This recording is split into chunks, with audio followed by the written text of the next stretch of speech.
I think if you look at the budget, there is so much to say about it.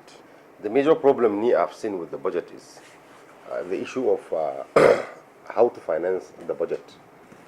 It's an area that, with the current economic crisis in the country, the masses of the country will still be plunged into further and further economic issues and problems in the country. Private businesses are the ones that will suffer the most. In the area of education, as somebody who is a champion of education, I've not seen where, or rather the country up to now have not woken up to the realities of this current millennium age. The money being allocated for education is still far below the UNESCO standard, which is attainable worldwide. So from our own part, we'll do our best for that to be beefed up.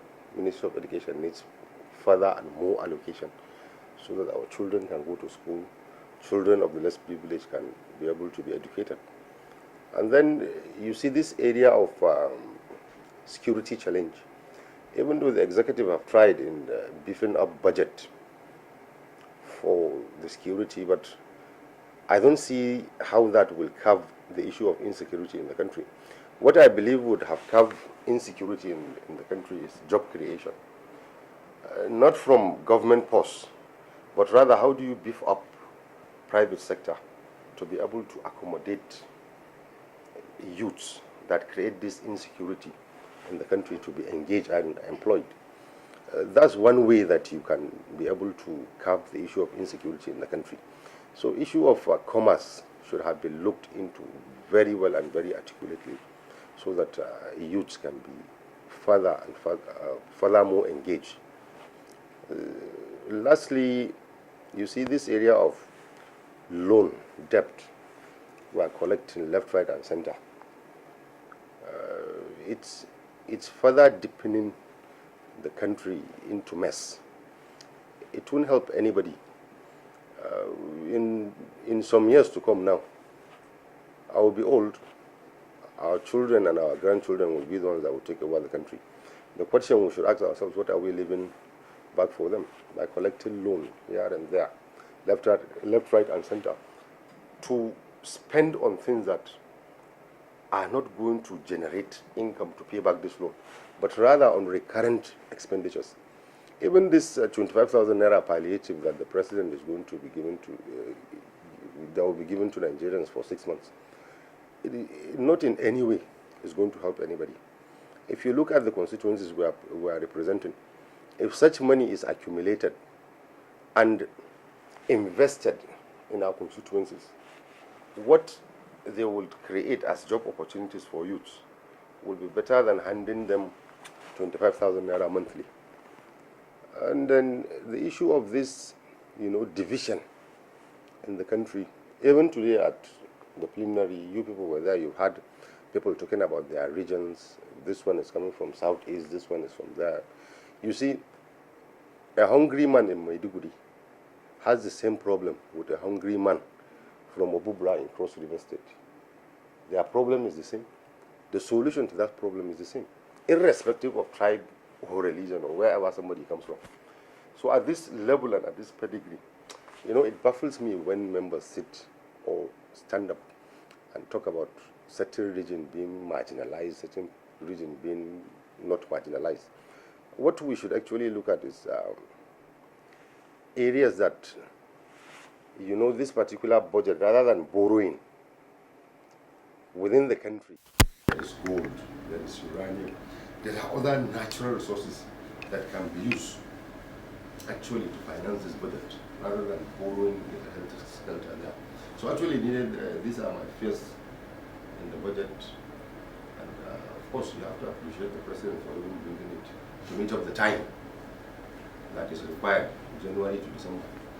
Well, that the executive have tried, but we just pray we that are in the opposition that are raising these fears, the executive will look at it and see how things will be done. Without us as opposition, the executive will be relaxed. They should understand that we are not opposing them, in the too negative sense, but rather in the interest of the country and the masses of the country. Collaboration between government and private sector. And the same president stated categorically that tax has to be raised.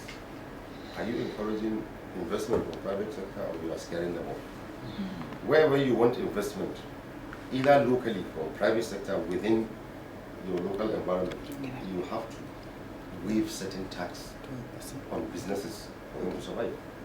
As it is now, what is interest rate is in the double digits. How is the executive looking at reducing that? What is VAT? VAT today in this country is 7.5%. The executive should think of how to waive certain tax, currently not increase, to encourage investment within the local economy. Not to talk of even international investors that will come in. If you look at, if you say international investors should come in, where is the security for them to come in? Even the 1.750 million barrel per day that is being projected will be harnessed. Where is the security within the oil producing states for government to be able to harness that? So there are a lot of things surrounding. You don't just make statement that you want this. What are the possibilities of getting there? One of them is tax reduction, not increase.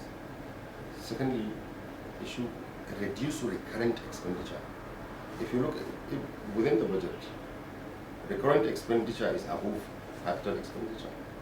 So why can't government reduce that recurrent expenditure, raise capital, reduce tax, and then more investment will come in? Of course, we agree.